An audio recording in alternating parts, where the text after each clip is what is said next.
Assalamualaikum warahmatullahi wabarakatuh. Salam sejahtera bagi kita semua. Semoga kita diberi kesehatan dimanapun kita berada.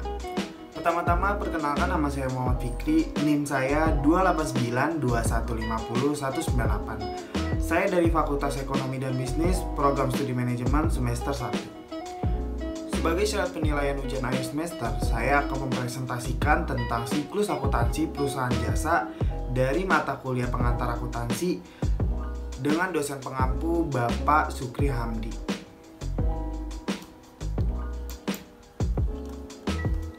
Siklus akuntansi.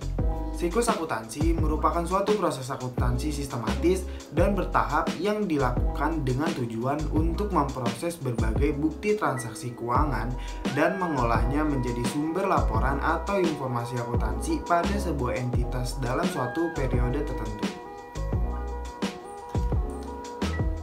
Tahap siklus akuntansi. Siklus akuntansi terbagi menjadi 3 tahap, yaitu yang pertama tahap pencatatan. Tahap pencatatan yaitu meliputi pencatatan dalam bukti transaksi atau bukti pembukuan, jurnal, dan buku besar. Kemudian tahap pengiktisaran, yaitu memproses hasil pencatatan selama periode akuntansi dan menyesuaikan dengan keadaan yang sebenarnya pada akhir periode akuntansi. Tahap ini meliputi penyusunan raca saldo, jurnal penyesuaian, dan penutupan buku besar. Kemudian tahap pelaporan, yaitu penyusunan laporan keuangan yang bersumber dari hasil pengiktisaran. Kemudian kita akan membahas contoh soal pada slide berikut ini. Soalnya yaitu, Nyonya Siska membuka usaha jasa salon yang bernama Salon di Ciampti pada bulan Januari 2018 dan memiliki 1 pegawai. Selama bulan Januari 2018 melakukan transaksi sebagai berikut. Pada tanggal 1 Januari, Nyonya Siska menyetorkan modal awal sebesar 10 juta rupiah. Kemudian, pada tanggal 2 Januari membeli peralatan secara tunai sebesar 1 juta rupiah.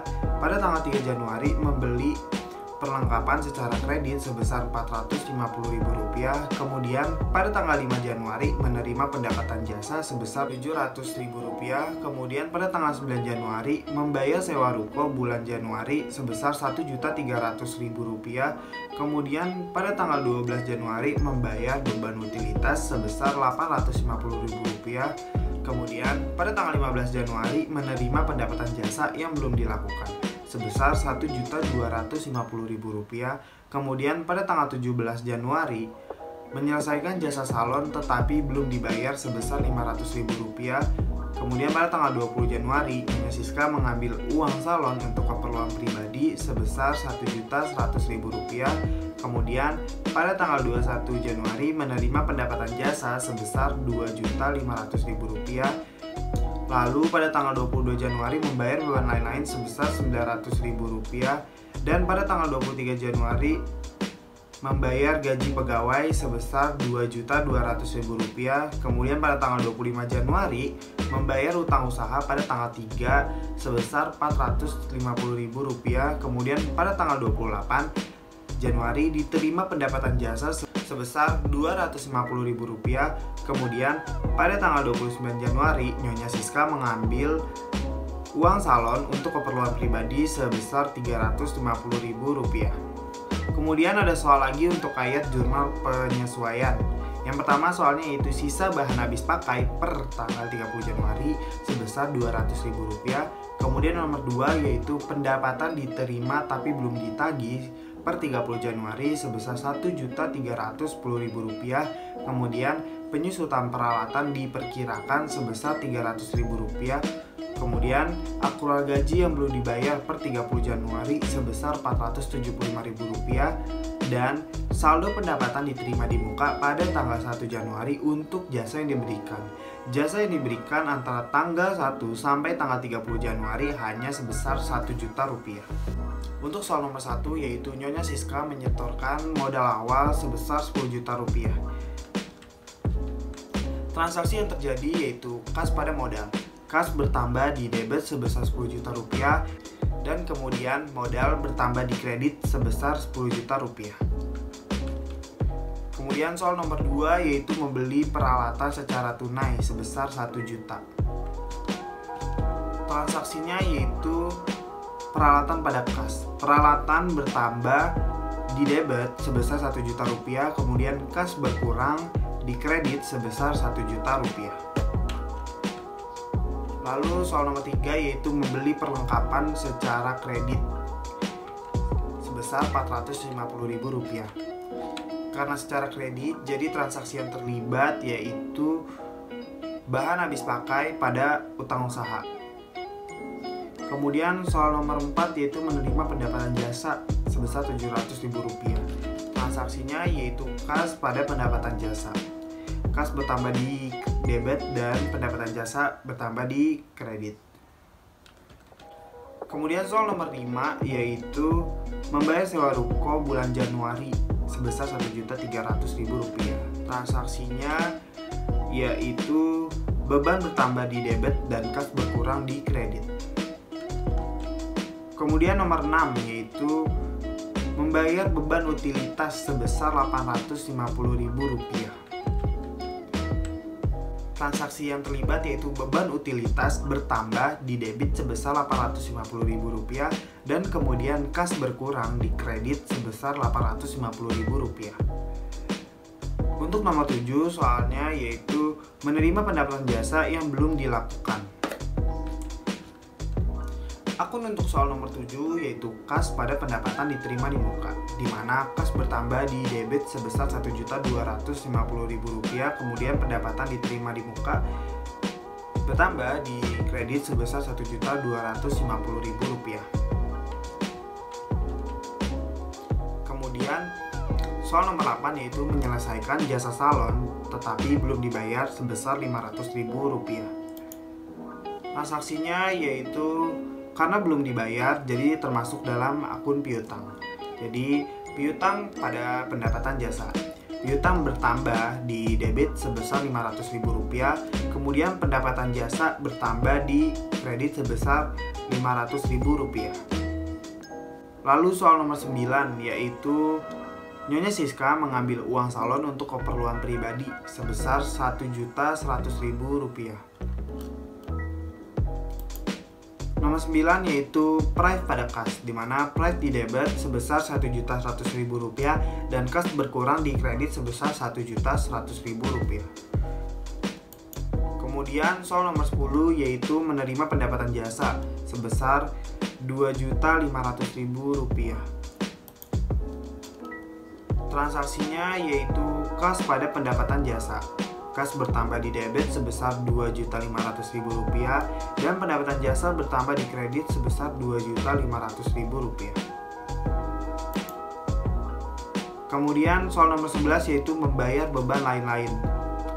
Transaksinya yaitu beban lain-lain pada kas. Beban lain-lain bertambah di debit sebesar Rp900.000, kemudian kas berkurang di kredit sebesar Rp900.000.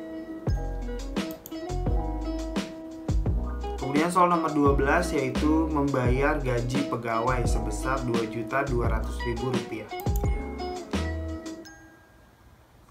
Transaksinya yaitu beban gaji pada kas, di mana beban gaji bertambah di debit sebesar Rp2.200.000, kemudian kas berkurang di kredit sebesar Rp2.200.000. Soal nomor 13 yaitu membayar utang usaha pada tanggal 3 sebesar Rp450.000. Transaksinya yaitu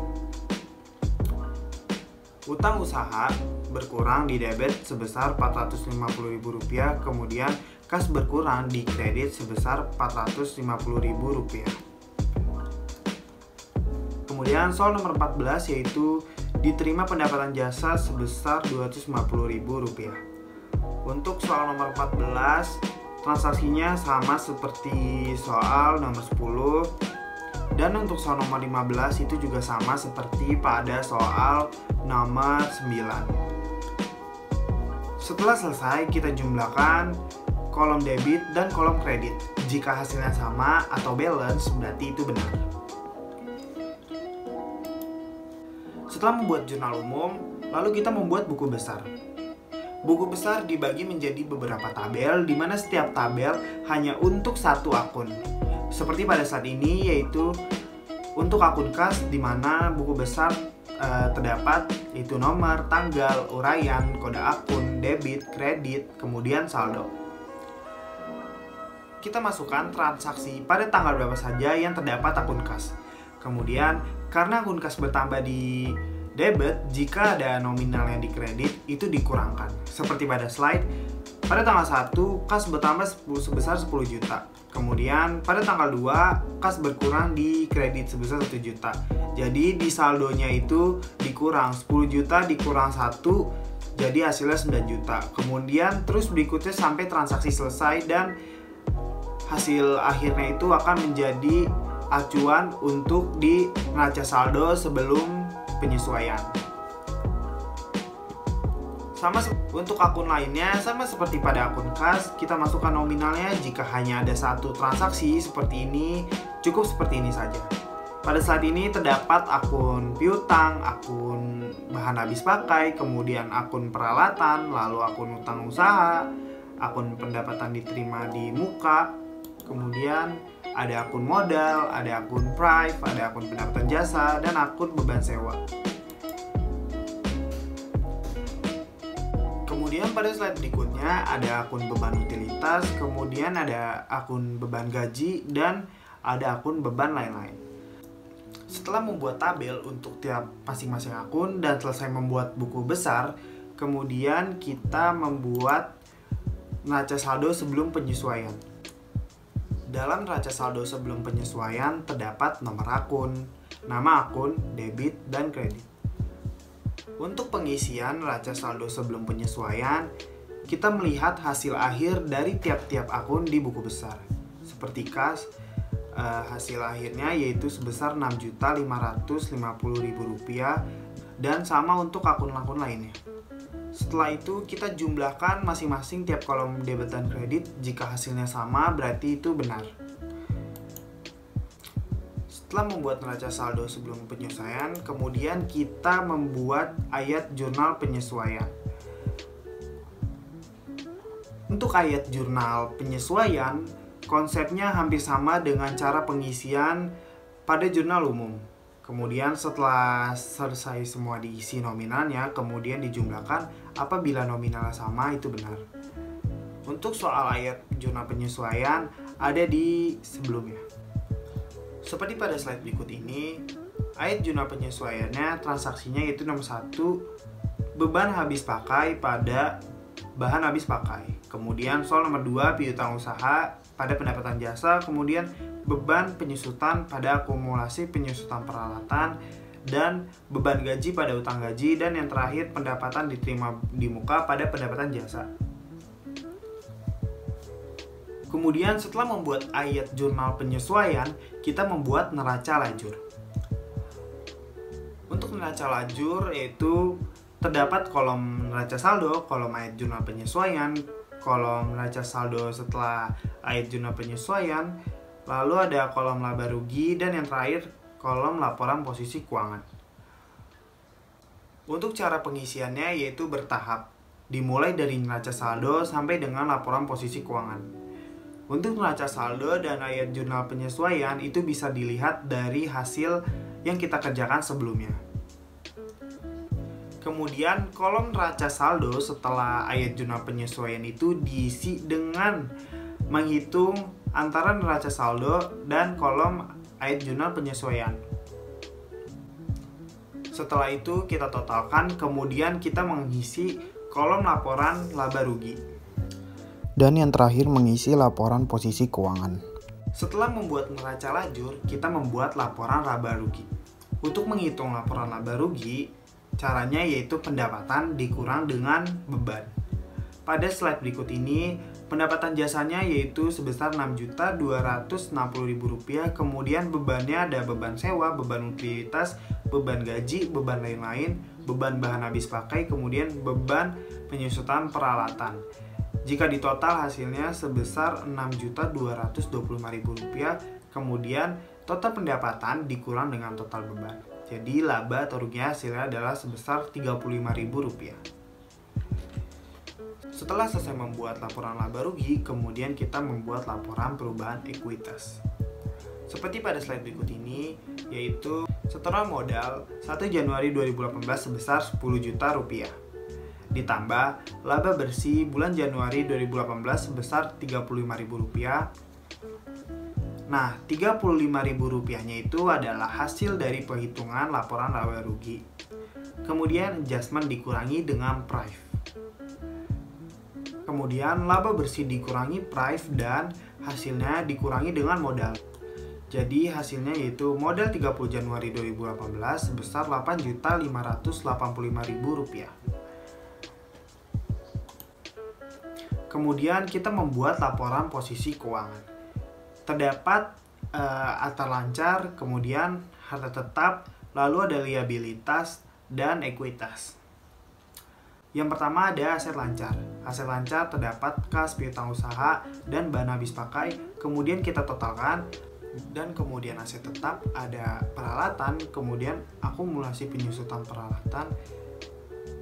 Kemudian kita totalkan peralatan dikurang dengan akumulasi penyusutan peralatan.